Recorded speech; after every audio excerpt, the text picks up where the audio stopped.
A paz do Senhor, meus amados irmãos, amigos, companheiros de ministério e alunos da nossa querida escola bíblica dominical. Lição de número 6, 6 de agosto de 2017, tema: a pecaminosidade humana e a sua restauração a Deus. Nosso texto áureo, Romanos 3:23, porque todos pecaram e destituídos estão da glória de Deus. Nossa verdade prática, reconhecemos a pecaminosidade de todos os seres humanos, que os destituiu da glória de Deus e que somente o arrependimento e a fé na obra expiatória e redentora de Jesus Cristo pode restaurá-los a Deus. Graças a Deus. Vamos então fazer uma reflexão do nosso texto áureo, Romanos 3:23, porque todos pecaram e estão destituídos da glória de Deus. Quando a palavra de Deus fala que todos pecaram, irmão, porque todos pecaram. Porque tem gente que fala, mas esse não pecou. Não, todos pecaram. E é importante nós sabermos que nessa perspectiva teológica, o apóstolo Paulo está dizendo que Adão e Eva são personagens históricos. Correto? Porque ele vai dizer que, especificamente Romanos capítulo 5, ele vai falar do pecado original. Mas o contexto especificamente de Romanos 3, onde está o nosso texto áureo, do versículo 21 a 28, o nosso texto áureo é versículo 23, Paulo vai falar da justificação pela fé em Jesus Cristo. Paulo declara a partir do versículo 9 que todos estão debaixo do pecado. Todos que nascem do primeiro casal, então em pecado, o salmista no Salmo 51 fala, em pecado fui concebido, em pecado me concebeu minha mãe. Então todo ser humano, todos que nascem da vontade do homem, da mulher, vem com o pecado original. Para facilitar aí você, é mais ou menos quando a sua esposa ou a sua mãe vai fazer um bolo e a forma dela está meio torta, todo bolo que sair daquela forma vai ficar torto. Não tem jeito, porque a forma está torta. Então todo ser humano saiu da forma de Adão e Eva, tudo torto, porque o homem pecou. Então todos nós, isso que é o pecado original. Você vê, eu tenho uma menininha e ela, coisa mais linda, nasceu, foi desde quando ela estava no ventre da minha mãe, da minha esposa, nós colocávamos a mão na barriga da minha esposa que estava gestante e orávamos. Agradecemos a Deus pela vida daquela menininha, glorificarmos a Deus porque ela, uma menininha desejada pelos pais, e orarmos e abençoar. E aí ela nasceu, coisa mais linda do mundo, tá? O menininha foi crescendo. Mas, irmão, ninguém ensinou ela a mentir. E às vezes eu estava preparando a minha lição, alguma coisa, sumia alguma coisa, ou fazia alguma bagunça. Quem foi que fez isso? Todo mundo sabia que ela só podia ser ela, que eu e minha esposa somos adultas, eu tenho uma outra filha adolescente. Eu não fui não, papai, foi a Tata. Quem ensinou ela a mentir? Quem foi que ensinou as crianças a mentirem? Ninguém. É o pecado original. É esse sentimento que está presente em nós. Nós herdamos isso da nossa forma, dos nossos pais, Adão e Eva. Está sendo repassando, Então é isso que ele está falando. Não há um justo sequer. Romanos 3:10. Não há um justo sequer. Romanos 3:23. Todos pecaram. Todos. A natureza moral foi corrompida. Está em Gênesis capítulo 6. E o coração humano tornou-se enganoso e perverso. Jeremias 17:9. Enganoso é o coração do homem e perverso mais do que todas as coisas. Quem o conhecerá? Então está lá no profeta Jeremias. Todas as pessoas estão mortas em ofensas e em pecados. Está escrito isso em Efésios 2:1. São, portanto, inimigos ou inimigas de Deus, Romanos 8:7. Escravos do pecado. A corrupção do gênero humano atingiu o homem em toda a sua composição, seu corpo, a sua alma e o seu espírito. Conforme lemos no profeta Isaías, capítulo 1, versículos 5 e 6, diz assim: toda a cabeça está enferma e todo o coração fraco, desde a planta do pé até a cabeça não há nele coisa sã. Isso prejudicou todas as faculdades, ou seja, o intelecto, a emoção, a vontade, a consciência, a razão, a liberdade. Portanto, o homem por si mesmo não consegue voltar-se para Deus sem o auxílio da graça divina. É o que diz João 6,44. Apesar de tudo, a imagem de Deus no homem não foi aniquilada. Foi, no entanto, desfigurada, a tal ponto que a sua restauração só é possível pelo toque de Deus. Então, na verdade, precisa primeiro do toque do Espírito Santo. Sem esse mover de Deus primeiro, o homem não volta para Deus. Tem gente que pensa que não, a pessoa é muito boa, uma hora ela mesmo vai voltar para Deus. Não.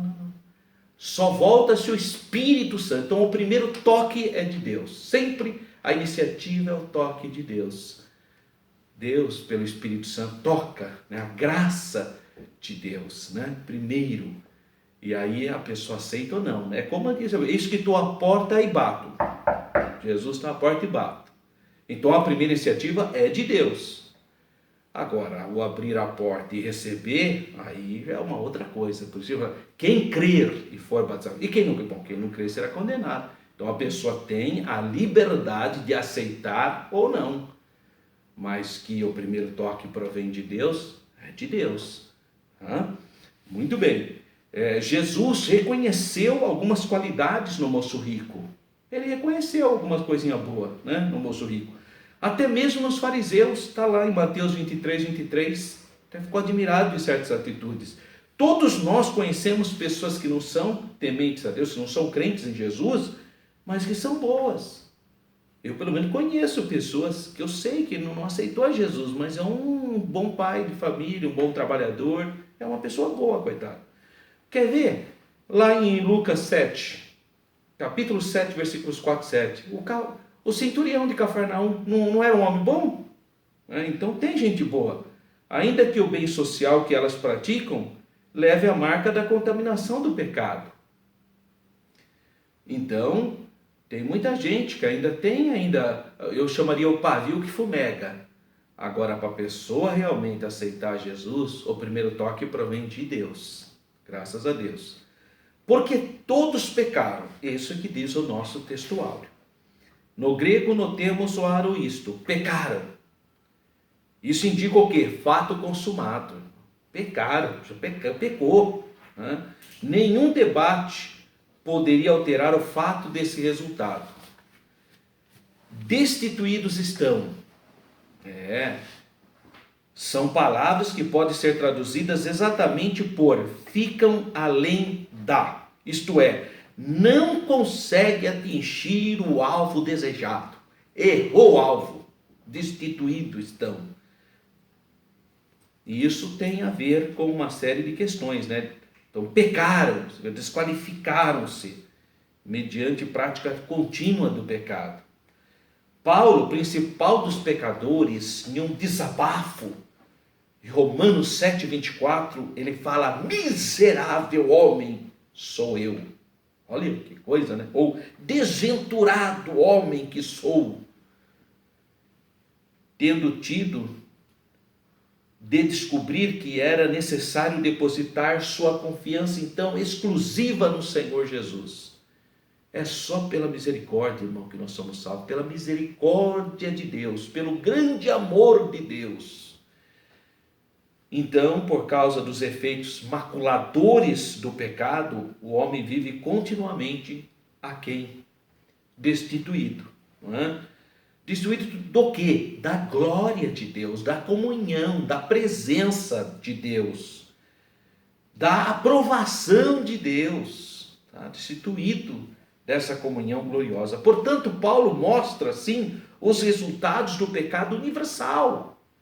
Ainda que isso seja considerado somente sobre a base dos atos externalizados de desobediência, ou contra a lei de Moisés, ou contra a lei da consciência, isso se torna ainda mais necessário quando levamos em conta os pensamentos do coração, aquilo que não é externo, né? Mas que está dentro do homem. Esse é o grande problema da humanidade, é consciência. Esses religiosos que ficam escravos de tanta religiosidade e tudo, mas Deus sabe o coração deles. Tem muita coisa feia aí dentro desses corações e a gente nem sabe, nem fica sabendo, oh, que homem bom, que homem... Mas Deus sabe, porque todos pecaram. E se não for através do sangue de Jesus, não tem saída. Não adianta, pode praticar a religião boa que for. Eu lembro de um homem que falou, mas minha mãezinha é tão boazinha, tão devota, tão piedosa, tão sincera, pastor. O senhor não acha que a minha mãezinha é sincera? Eu precisei falar uma coisa para ele, irmão. Eu falei, olha, realmente sua mãe é sincera. Sinceramente errada. Existe, irmão. A pessoa é sincera. Eu não nego que ela é sincera.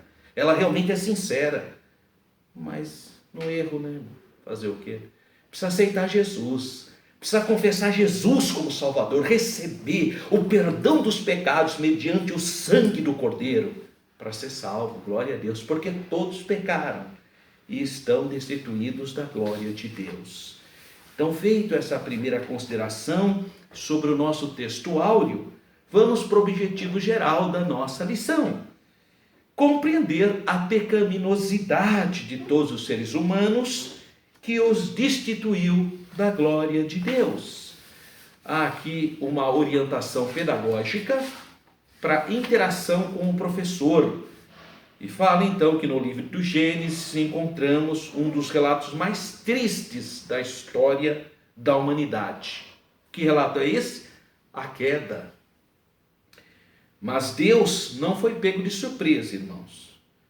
Tá? Uma vez, irmãos, eu fui evangelizar uma pessoa, a mulher, coitada, olha o que ela me fala que ela falou assim, que o Jeová dela não sabia que o homem ia pecar. Ela falou para mim, falou, olha, o meu Jeová não sabia, porque se o meu Jeová soubesse, ele jamais teria criado o homem. Eu falei, dona, só pode ser o seu Jeová, porque o da Bíblia sabia. O da Bíblia sabia. Está aqui no capítulo 13, versículo 8. Né? O cordeiro que foi morto antes da fundação do mundo. Então, Deus não é pego de surpresa.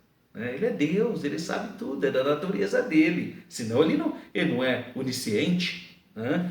Então Deus providenciou a redenção. A gente fala, olha que coisa linda, João 3,16, porque Deus amou você, irmãozinho, de uma maneira tão ímpar, tão especial, ao ponto de fazer o plano da redenção, enviar o seu Filho Jesus, o Verbo que se fez carne, e morreu na cruz do Calvário, derramou seu sangue como um cordeiro inocente. E agora o Espírito Santo te convence dessa verdade. O Espírito Santo toca, você aceita Jesus como seu Salvador. Então você é perdoado. Graças a Deus. Que maravilha, né? A verdade absoluta que nós cremos, que a única salvação, a única solução para o pecado é o sangue de Jesus, irmão. Meus irmãos, eu fico vendo aqueles hindus, 1 bilhão de hindus na Índia, mergulhando naquele rio fétido, poluído, que é o rio Ganges. Coitadinho, mergulham ali, porque eles querem, o que eles querem? Se purificar do pecado. Aqueles xiitas radicais, se talhando o corpo, tudo batendo nas costas, se autoflagelando, para se ver livre do pecado. Pessoas pegam uma cruz enorme, põem nas costas e andam com aquela cruz aí, para se ver livre do pecado. Olha que situação, não adianta. A única coisa que nos limpa de todo o pecado é o sangue de Jesus. Só o sangue de Jesus é que tem poder sobre o pecado. Você quer ter uma boa consciência diante de Deus? Confessa Jesus como seu Salvador. Pede para o sangue dele te purificar de todo o pecado. E aí você vai ter paz com Deus pelos méritos de Jesus na cruz. Introdução da nossa aula. A doutrina do pecado é conhecida nos tratados de teologia, outro termo de cunho teológico, hamartologia, o estudo ou o tratado sobre o pecado. Todos os conflitos do mundo, as confusões existentes na humanidade são o quê? Manifestações do pecado. Ninguém pode se livrar dele, mas o Senhor Jesus veio ao mundo para salvar os pecadores da condenação eterna. E o enfoque, então, dessa lição é definir e explicar o pecado, bem como apresentar o meio providenciado por Deus para a salvação da humanidade. Qual é o nosso ponto central, então? Reconhecemos a pecaminosidade de todos os seres humanos. Primeiro, então, tema, definindo os termos. Subtópico, primeiro, pecado. Há uma lista extensa de palavras na Bíblia para designar o que é pecado, como erro, iniquidade, transgressão, maldade, impiedade, engano, sedução, rebelião, violência, perversão, orgulho, malícia, concupiscência ou concupiscência, prostituição, injustiça, etc. Além de verbos e adjetivos cognatos. Então, muitos termos, muitas palavras. E a Bíblia vai então apontar para essas palavras que mostram que é a pessoa então pecar contra o seu Criador. Subtópico 2, os termos hebraicos, avon e pechá. Há na Bíblia um repertório amplo que revela o pecado nos seus vários aspectos, mas este espaço não nos permite, então, obviamente, comentar cada elemento. O termo hebraico avon tem a ver com iniquidade ou perversão. Então, vem de uma raiz que significa entortar, torcer. Daí a ideia de perverter a lei do Senhor. Essa palavra aparece traduzida como injustiça, maldade, iniquidade. Já o verbo avar vem da mesma raiz e descreve a natureza do coração da pessoa não regenerada, conforme diz Jó 15:5. Isso revela a vida torta do pecador, a senda torta, o caminho errado. Outro termo de importância da hamartologia no Antigo Testamento é o verbo pachá, transgredir. O substantivo é pechar, que é transgressão, delito. O ser humano forçou e foi além dos limites que Deus estabeleceu. E isso faz toda a humanidade, homens e mulheres, errar o alvo. Eu estou lembrando aqui da mãe de John Wesley, Susan Wesley, quando John Wesley perguntou para a mãe dele o que era pecado. Aí a Susan Wesley disse para ele: tudo aquilo que te afasta do Senhor, tudo aquilo que macula a sua mente e que afasta de Deus, não é? Então, o que é pecado? Sabemos que a Bíblia não é um livro de definição, mas de descrição. Ela revela a verdade em forma popular de vida e fato. Como bem afirmou o historiador Philip Schaff, as Escrituras declaram que o pecado é a transgressão da lei, 1 João 3,4, e toda iniquidade é pecado, 1 João 5,17. A palavra de Deus nos ensina ainda que aquele, pois, que sabe fazer o bem e não o faz, comete pecado. Tiago 4,17. Então, síntese do tópico 1. Na Bíblia encontramos vários termos para definir pecado. Há aqui um subsídio do pastor Severino Pedro, de saudosa memória. Ele nos traz então definição da palavra hamartologia. E também no nosso Conhecendo Mais tem também a palavra hatar do hebraico, ou harmatios do grego, ou peccatum do latim. E vai fazer aqui uma pequena descrição que é interessante você também estar consultando. Tópico 2 da nossa lição: a origem do pecado. Aonde originou esse tal pecado, né? Como que começa essa transgressão? E aí o tópico 1, subtópico 1 fala: pecado teve início no céu. Pecado originou-se no coração de um querubim ungido, conforme escrito no profeta Ezequiel, capítulo 28, versículos 14 e 15, que juntamente com um grupo de anjos, conforme Apocalipse 12, 7 e 9, rebelou-se contra o Criador, razão pela qual os insurgentes foram expulsos do céu, conforme Isaías 14, 12 e 14, Lucas 10, 18. Eu aconselho você a ler todas essas referências bíblicas para ficar bem clarinho aí para você, tá? Agora, irmão, olha, quem criou sabe destruir. Foi Deus que criou esses anjos. Aí o querubim achou que era uma coisa muito grande, né? Não dá, né? Claro que Deus é que criou, Deus sabe como destruir, né? E ele então se encheu o coração dele como... Por isso que é bom você ler essas referências, porque elas falam sobre isso. O primeiro pecado se origina então no coração do querubim ungido. O querubim ungido tornou-se adversário. Satanás, adversário, inimigo, sendo também denominado da palavra grega diabolos, diabo, né? Caluniador. O pecado já havia sido introduzido no universo quando Adão e Eva foram criados, já tinha o pecado.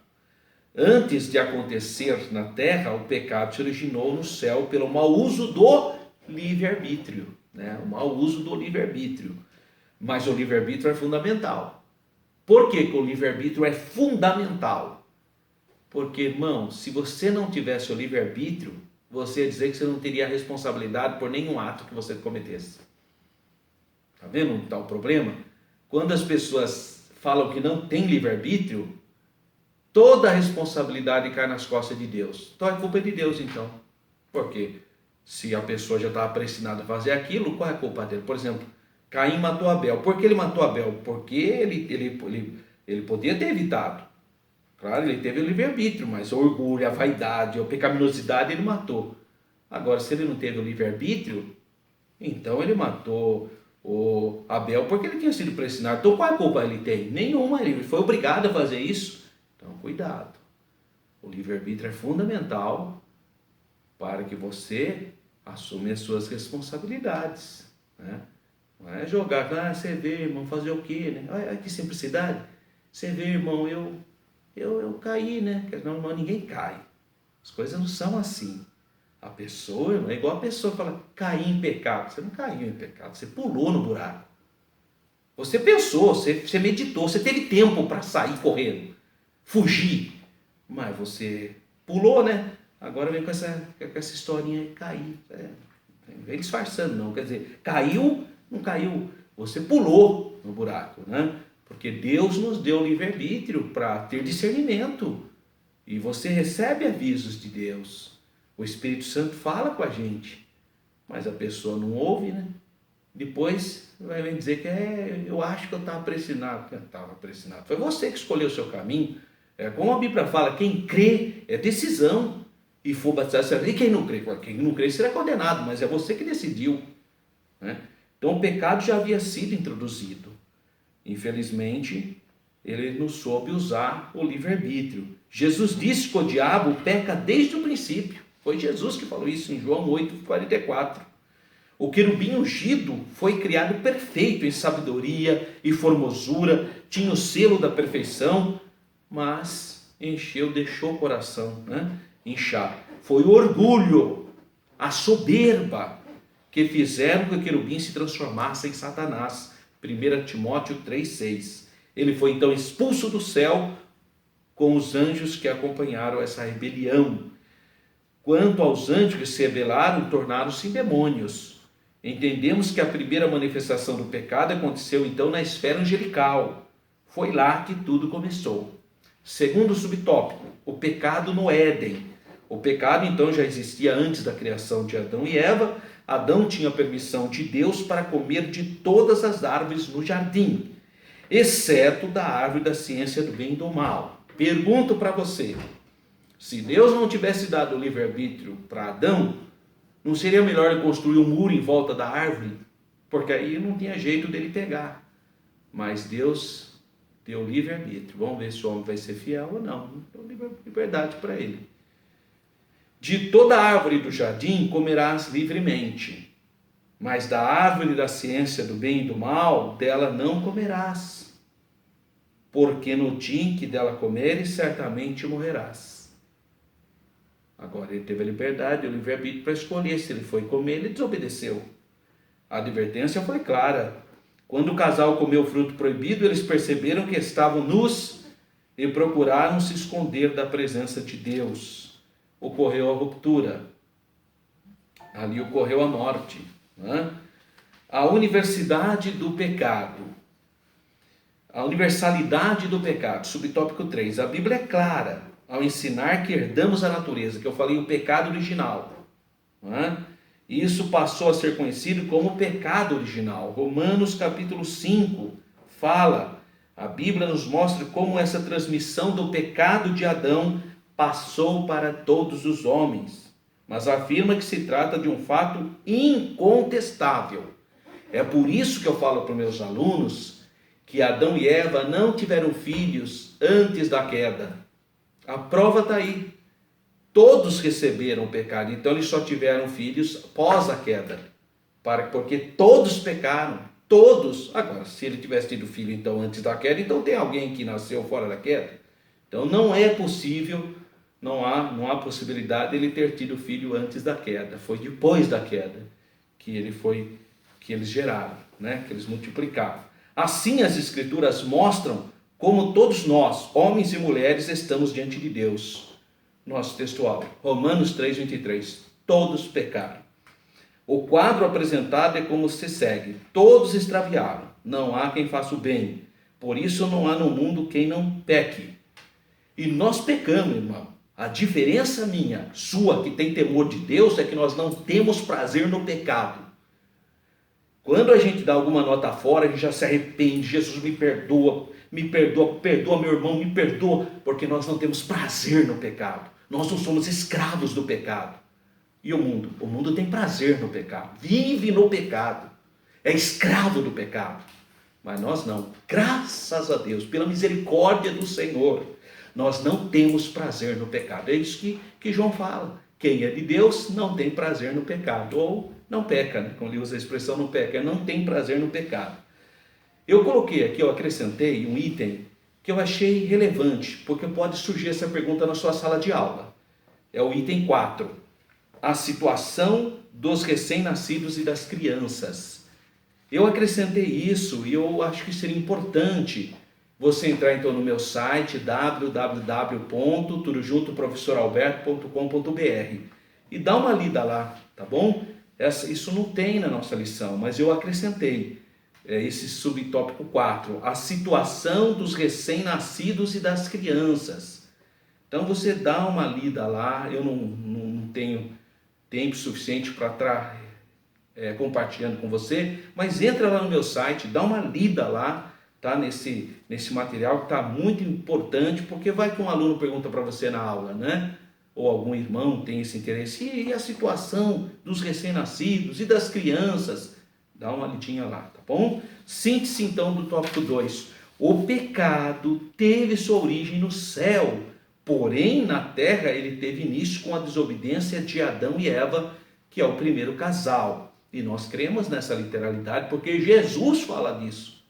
Jesus fala que o primeiro casal é literal quando ele vai falar do casamento. Portanto, deixará o homem como está escrito, portanto, deixará seu pai e sua mãe e unir-se-á a sua mulher, serão ambos uma só carne.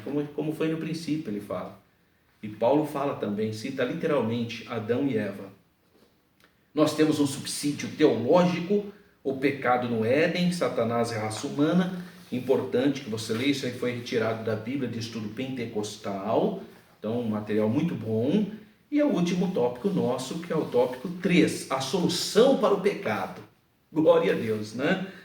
Primeiro subtópico, nem tudo está perdido, irmão. Todos pecaram, estão destruídos, a glória a Deus, mas nem tudo está perdido. A Bíblia narra a situação humana, descrevendo como mortos em ofensas e pecados. Efésios 2:1. E que o salário do pecado é a morte. Romanos 6:3. Morte significa separação, né? A palavra thanatos, separação, palavra grega. Isso começou com a queda de Adão e continuou com a posteridade, Isaías 59:2.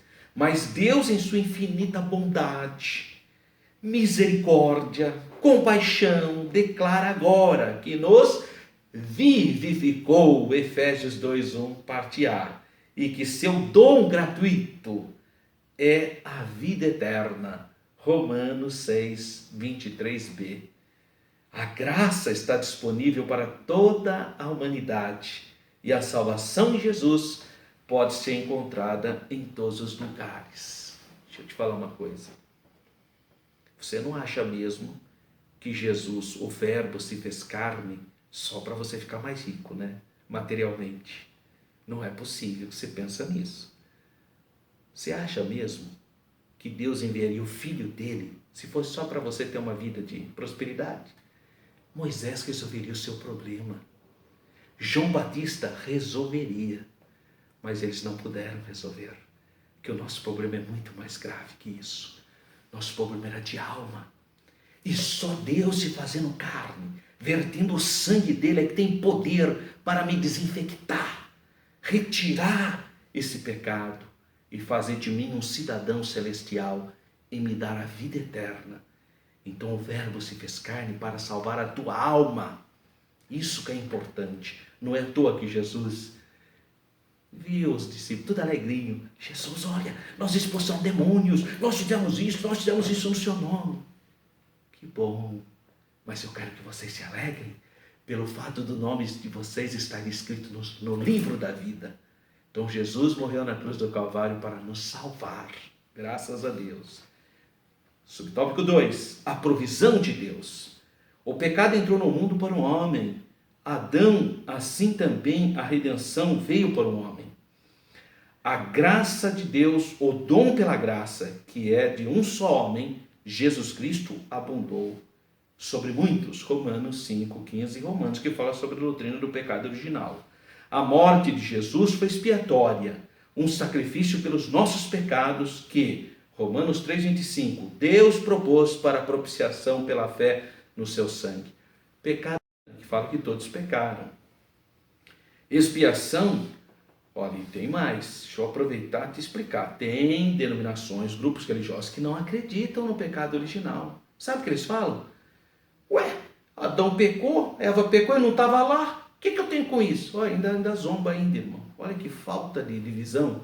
Eu não tenho nada com isso. Se Adão pecou, o problema é dele. Se a Eva pecou, o problema é dela. Eu sou responsável a partir de agora. Irmão, para de falar bobagem. Precisa ler a Bíblia. Romanos capítulo 5 para eles. A pessoa que fala isso é porque não conhece Romanos capítulo 5. A hora que ele lê Romanos capítulo 5, aí vai entender que todos herdaram. Isso é o pecado original. Nós herdamos os nossos pais. O único que não herdou isso foi o Senhor Jesus. Por quê? Porque ele nasceu por obra e graça do Espírito Santo e da Virgem Maria. Não foi pela vontade do varão, da mulher, como nós, né? Diferente. Um nascimento maravilhoso. Então, aqui está falando da expiação, da propiciação. Olha João 1:29. Cordeiro de Deus. Eis o Cordeiro de Deus que tira, arranca, glória a Deus, né? Extirpa o pecado do mundo, da humanidade. E a síntese, então, do tópico 3. A morte expiatória de Jesus Cristo foi e é a solução para o pecado. Graças a Deus. Encerrando essa aula, considerações finais. A única esperança é o Senhor Jesus Cristo, o único que pode nos restaurar para o Pai. Restaurar é restituir. Isso se aplica a todas as possessões e bens, como também a pessoas. O plano de Deus é restaurar todas as coisas, mas ele começou com os seres humanos. Nós estávamos perdidos, como a história do filho pródigo, e fomos restaurados a Deus pelo arrependimento e pela fé no sacrifício expiatório, incomparável, glorioso do Senhor Jesus, o Filho do Deus vivo. Que Deus abençoe você, sua casa, sua família, sua classe de escola bíblica dominical. Você pode acessar o nosso site, que é www.professoralberto.com.br. Pode enviar perguntas também, se você quiser, fique à vontade. E você é o meu convidado para participar da nossa aula pessoalmente. Ali você pode fazer pergunta, tirar suas dúvidas. A gente sempre leva um material, um pouco mais de material, porque nós temos mais tempo para ministrar a aula, é 1h30 basicamente. Todo sábado, das 16 às 17h30, na Igreja Assembleia de Deus, Ministério Belém. Pastor Paulo Freire, nosso pastor presidente. Todo sábado, ali na rua Pastor Cícero Canuto de Lima, número 160, ali no Parque Itália, Campinas, São Paulo. Você é o meu convidado. E eu peço para você, ajude a gente a divulgar esse vídeo, tá bom? Envia para um amigo, para uma pessoa que você conhece. Vamos compartilhar esse vídeo, tá certo? Um grande abraço para você. Que o Senhor continue abençoando a sua vida.